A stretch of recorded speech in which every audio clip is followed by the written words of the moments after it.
दोस्तों Jayaprakash power ventures limited की बात करें तो स्टॉक के अंदर आज गिरावट देखने को मिल रही है। बिकवाली का दबाव दिखाई दे रहा है, लेकिन जेपी एसोसिएट में लगातार अपर सर्किट लग रहे हैं। 3 रुपये के आसपास जो स्टॉक था वो 4 रुपये को क्रॉस कर गया है। पिछले कई दिनों से शानदार तेजी बनी है और अब कंपनी अपना क्वार्टर 1 का रिजल्ट डिक्लेयर करने जा रही है। क्या संभावना बन रही है, क्योंकि जेपी एसोसिएट नीलाम होने जा रही है और जल्द ही कोई नया प्रमोटर कंपनी की बागडोर संभालेगा और वही जेपी पावर का प्रमोटर भी बनेगा। ऐसे में आगे की क्या संभावना, उसको समझने की कोशिश करेंगे।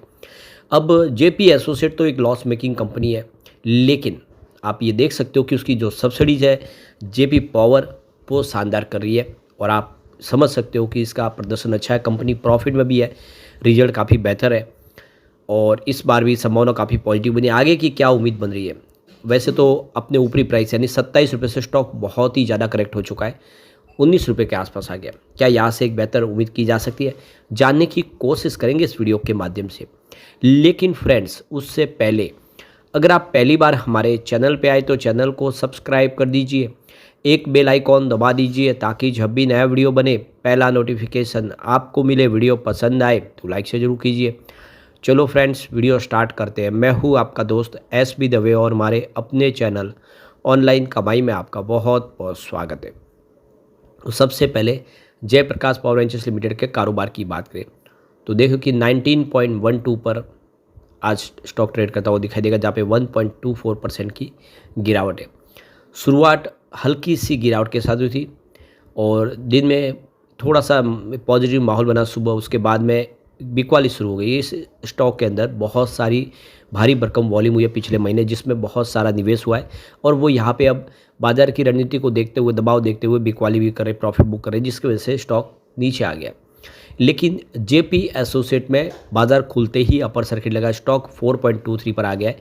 तो लगातार दौड़ रहा है। अब स्टॉक ने बहुत तेज़ी बतानी शुरू कर दी, क्योंकि जल्दी इसका अब देखें तो किसी न किसी पार्टी द्वारा अधिग्रहण किया जाएगा। और अब जो सबसे बड़ी बात है कि कंपनी का यहाँ पे क्वार्टर 1 का रिजल्ट भी डिक्लेयर होने जा रहा है। तो 14/8/2025 को यानी परसों कंपनी अपना क्वार्टर 1 का रिजल्ट डिक्लेयर करने जा रही है। और इसके अलावा जो इंसॉल्वेंसी प्रक्रिया चल रही है, रिजोल्यूशन प्रोसेस, उस पर भी बोर्ड ऑफ डायरेक्टर की तरफ से कोई बड़ा कमेंट आ सकता है और कंपनी कुछ बड़ा फैसला कर सकती है। तो ये 14 तारीख बहुत महत्वपूर्ण होने जा रही है, क्योंकि कंपनी नीलाम होने जा रही है। और ऐसे में आप देख दो कि इस रिजल्ट के साथ साथ इसके ऊपर भी कोई प्रस्ताव लिए जाएंगे।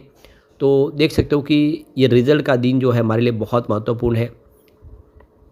अब अगर हम इसके प्रदर्शन को देखें तो लगातार कमज़ोर ही हो रहा है। आप ये समझ ही सकते हो कि ये मार्च 2024 में 1963 करोड़ के आसपास रिवेन्यू था, वो जून 2024 में गिर के 1771 करोड़ तक आ गया और सितंबर 2024 में 1459 करोड़ तक पहुंच गया। दिसंबर थोड़ा सा ठीक रहा, थोड़ा सा रिवेन्यू बढ़ के 1519 करोड़ तक पहुंचा, लेकिन मार्च 2025 में फिर से गिरते हुए 1250 करोड़ तक आ गया। यानी लगातार रिवेन्यू गिर रहा है।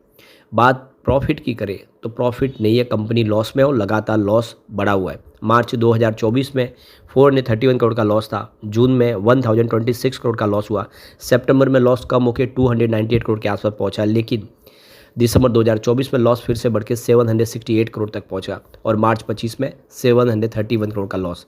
तो लगातार लॉस बना हुआ है और नेटवर्थ है वो निगेटिव हो रहा है लगातार। 2020 में 2173 करोड़ का नेटवर्थ था, 21 में ये कम होकर 1541 करोड़ के आसपास आ गया और 2022 में 43.47 करोड़ का नेटवर्थ रह गया और 23 में फाइनली निगेटिव हो गया 1303 करोड़ और 2024 में 2645 करोड़ का नेटवर्थ निगेटिव है। यानी वाकई में कंपनी की स्थिति इस समय कमज़ोर दिखाई दे रही है। अब आप देखें 323 के आसपास एक समय इसकी प्राइस थी, जो गिरते हुए 4 पर आ गया और पिछले दिनों 3 पर भी चला गया था। अब 14 तारीख इसके लिए खास महत्वपूर्ण होने जा रही है, क्योंकि कंपनी अपना क्वार्टर 1 का रिजल्ट डिक्लेयर करेगी और आप देख सकते हो कि इसमें बहुत सारे फैसले और किए जाएंगे। तो आप समझ ही सकते हो कि यहाँ पे कंपनी की तरफ से अब तय रणनीति तय हो चुकी है। कर्ज में डूबी हुई इंफ्रास्ट्रक्चर कंपनी के लिए जल्दी एक संपत्ति को नीलाम किया जा रहा है।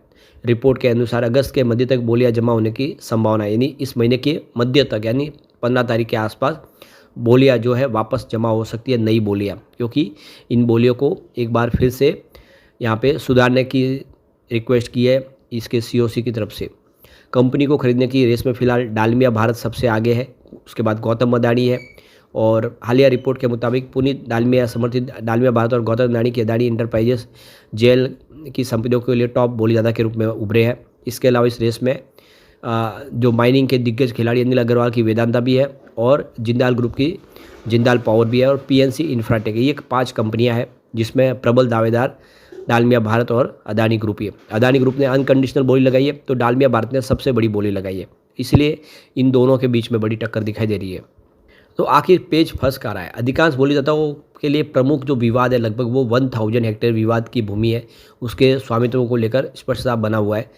जेएल की परियोजना के कानूनी नतीजे के आधार पर बोली की कीमतों में लगभग 2000 करोड़ का संशोधन हो सकता है।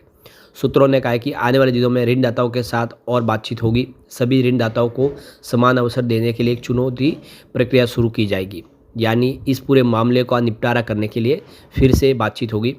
हाल में ही देख लो कि सीसीआई ने डालमिया सीमेंट को जयप्रकाश एसोसिएट लिमिटेड के 100% अधिग्रहण के प्रस्ताव को मंजूरी दे दी है। सीसीआई ने बीते मंगलवार को इस संबंध में आदेश भी जारी किया। जयप्रकाश एसोसिएट लिमिटेड के साथ जो इसके रियल एस्टेट का बिजनेस है, हॉस्पिटैलिटी का बिजनेस है, इंजीनियरिंग का बिजनेस और ईपीसी बिजनेस, ये सारे बिजनेस है जो एक साथ में इसका अधिग्रहण किया जाएगा। तो अब देख सकते हो कि अप्रूवल सिर्फ अभी डालमिया भारत को ही मिला, सीसीआई का बाकी सबको नहीं मिला, पेंडिंग है। अदानी ने भी इसके लिए अप्लाई किया हुआ है लेकिन उन्होंने बाद में किया, इसलिए अभी उनको अप्रूवल नहीं मिला है, लेकिन जल्दी मिल जाएगा। तो क्या ये अब पूरा मामला पटरी पे आएगा? क्योंकि फिर से एक बार बातचीत का दौर शुरू हो सकता है। अब यहाँ पे बात करें हम जयप्रकाश पावर वेंचर्स लिमिटेड की, तो बिजनेस काफ़ी अच्छा है। कंपनी की अगर बैलेंस शीट देखें कैसी है, तो देखें तो फाइनेंशियल ईयर 2024 में 17,303 करोड़ की टोटल एसेट थी, जो फाइनेंशियल 2025 में 17,785 करोड़ तक पहुंचे। तो टोटल एसेट में वृद्धि हुई है। टीए ग्रोथ की बात करूँ 0.02% डाउन था फाइनेंशियल 2024 में, जो फाइनेंशियल 2025 में देखें तो 2.71% अप हुआ है। टोटल लाइबिलिटीज़ की बात करूँ 5,835 करोड़ की लाइबिलिटीज़ थी फाइनेंशियल 2024 में, फाइनेंशियल 2025 में कम होकर 5,504 करोड़ के आसपास है। लाइबिलिटीज़ कमी का भी आई है। और टीएल ग्रोथ की बात करें तो 14.95% डाउन था फाइनेंशियल 2024 में, जो फाइनेंशियल ईयर 2025 में देखें तो 5.68% ही डाउन रहा है। टोटल इक्विटी 7,662 के आसपास करोड़ के थी फाइनेंशियल 2024 में, जो फाइनेंशियल 2025 में 8,475 करोड़ के आसपास आई। अब टी ग्रोथ की बात करें तो 15.39% अप था फाइनेंशियल 2024 में, जो 25 में 10.62% अप रहा है। करंट रेशियो देखें तो 1.82x था फाइनेंशियल 2024 में, जो इस समय फाइनेंशियल 2025 के अंदर देखें तो 2.41x है। Total debt to equity ratio अगर देखें तो 0.55x था 2024 में, जो 25 में देखें तो 0.44x रहा है। अब यहाँ पे लाइबिलिटी के बाद टोटल तो यहाँ पे 1,618 करोड़ के आसपास था फाइनेंशियल 2024 में, जो 25 में 4,054 करोड़ के आसपास रहा। तो सुधार हुआ है। इस बार रिजल्ट में थोड़ी सी कमजोरी देखने को जरूर मिल रही है, लेकिन कंपनी का अगर आप देखें तो बिजनेस में सुधार देखने को मिला है। अब आप देखें नेट कैश फ्लो कंपनी का देखो फाइनेंशियल 2024 में 27.57 करोड़ निगेटिव था, जो 25 में आप देखें तो कि 861 करोड़ पॉजिटिव है। यानी कंपनी का कैश फ्लो भी है जिसका इस्तेमाल कंपनी अपने बिजनेस को सुधारने में कर सकती है। यहाँ पे रिटर्न ऑन इक्विटी देखें तो 2024 में 13.33 था, जो इस बार 9.59% के आसपास रहा है। आरओसी 13.91% के आसपास 2024 में, जो 25 में देख सकते हो कि 10.05% है। और रिटर्न ऑन एसेट देखें तो 5.90% था फाइनेंशियल 2024 में, जो 25 में देख सकते हो कि 4.57% रहा है। तो कुल मिला के जेपी पावर की स्थिति में सुधार हुआ और ऐसे में आने वाले इसमें स्थिति और शानदार हो सकती है और कुछ बड़ा फैसला जो आने वाले इसमें देखने को मिल सकता है, क्योंकि जेपी पावर के जो लैंडर्स है 3800 करोड़ के जो शेयर है वो बेचना चाहते हैं, यानी करीब पूरी जो इक्विटी है उस पर 25% की हिस्सेदारी बेचने की कोशिश करें। ऐसे में कुछ बड़ा होता हुआ दिखाई देगा आने वाले इसमें। लेकिन फ्रेंड्स, कोई भी इन्वेस्टमेंट करने से पहले अपने फाइनेंशियल एडवाइजर से एडवाइस ले ले या अपना खुद का रिसर्च करें, क्योंकि मैंने वीडियो आपके एजुकेशनल पर्पज़ के लिए ही बनाए। वीडियो पसंद आए तो लाइक से जरूर कीजिए और चैनल को सब्सक्राइब कर दीजिए। Thank you friends.